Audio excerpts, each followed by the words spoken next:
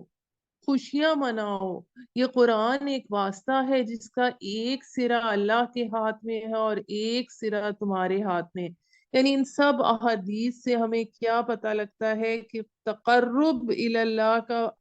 وسیلہ قرآن ہے، مسلمانوں کو آپس میں جوڑ کر رکھنے کا ذریعہ بھی قرآن ہے۔ اگر مسلمانوں کی نے اکٹھا ہونا ہے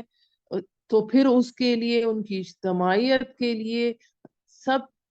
اس کے لیے قرآن کے ذریعے ہی ممکن ہے۔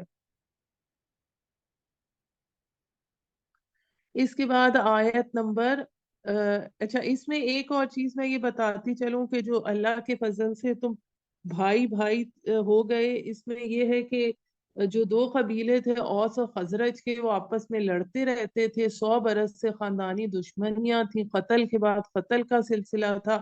لیکن جب اسلام آ گیا، اللہ کی کتاب آ گئی، محمد رسول اللہ صلی اللہ علیہ وآلہ وسلم آ گئے، دلوں میں ایمان آ گیا، تو اب وہ شیر و شکر ہو گئے،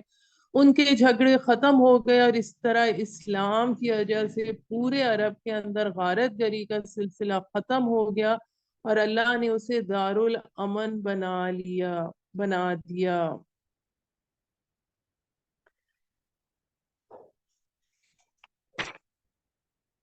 پھر آیت نمبر 104 میں آتا ہے، اور چاہیے کہ ہو تم میں ایک جماعت جو دعوت دے نیکی کی اور حکم دے اچھے کاموں کا اور منع کریں برے کاموں سے، اور یہی ہے در حقیقت فلاح پانے والے۔ اب وہ جو ایک جماعت کے کرنے کے کام بتائے ہیں، ان میں اولین جو ہے وہ دعوت الخیر ہے، اور سب سے بڑا خیر کون سا ہے؟ سب سے بڑا خیر جو ہے وہ قرآن ہے۔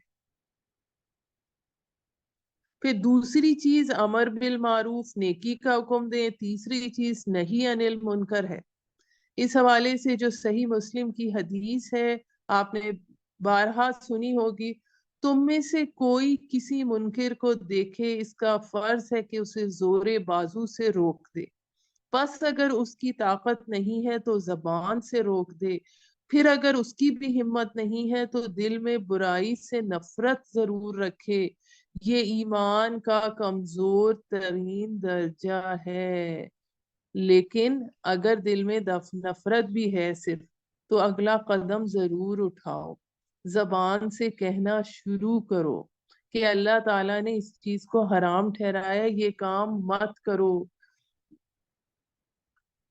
تو ان 3 آیات کے اندر اسلامی انقلاب کا پورا لائحہ عمل موجود ہے۔ پھر آیت نمبر 105 میں آتا ہے، اور نہ ہو جانا تم ان لوگوں کی طرح جو فرقوں میں بٹ گئے اور اختلاف کیا، اس کے بعد کہ آ چکے تھے ان کے پاس واضح احکام، یہی لوگ ہیں جن کے لیے ہے عذاب عظیم۔